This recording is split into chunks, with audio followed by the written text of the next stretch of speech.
Totoo ba to yung mga napansin ng mga tao na magka-holding hands kayo kahit na hindi take seryo?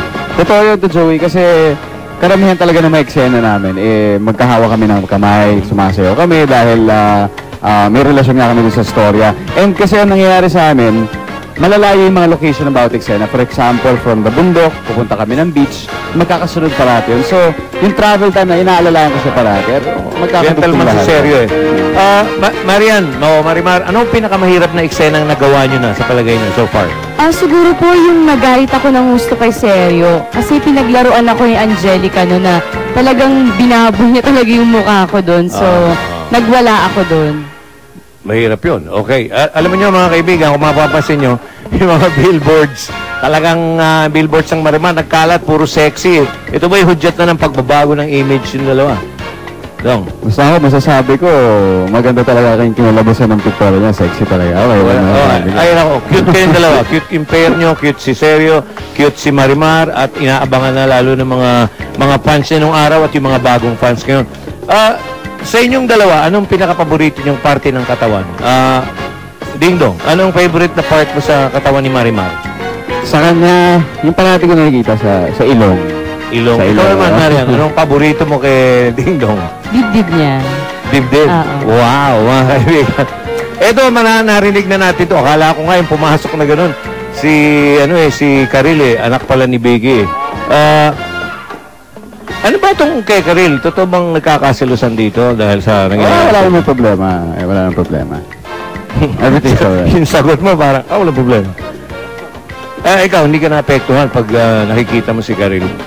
Ay, hindi po. Pag nakikita po kami, ginigreet ko naman siya. Wala naman po kaming problema ni Kay, kaya okay po lahat. Si Billy Crawford na pumoporma kay Marimar ngayon. Ikaw, hindi ka nag-react? Hindi ko pa naman nakikita na pinapormahan niya. Pero although narinig ko, and well, ewan ko sa kanya rin. Okay lang.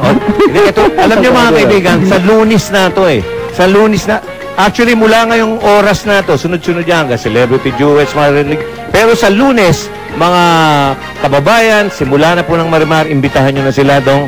Yes, sa Monday na po, umpisa ng Marimar, ibigin natin sa muli. At mamaya, panoorin ang primer ng Marimar. Uy, mamaya, merong primer Marimar. Marimar?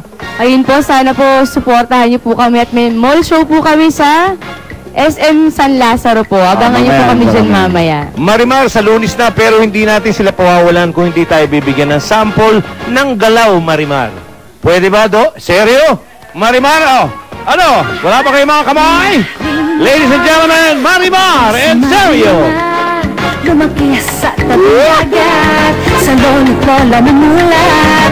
Di nagkulang sa pangalan, busog sa pagmamahal.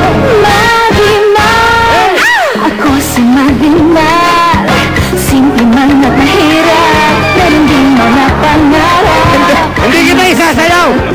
Sasabihin ko lang sa inyo, sasabihin ko lang sa inyo. Nasusunod na yung naabangan nyo yung interview ni Ali Soto. Hindi nyo dapat paligtasin to.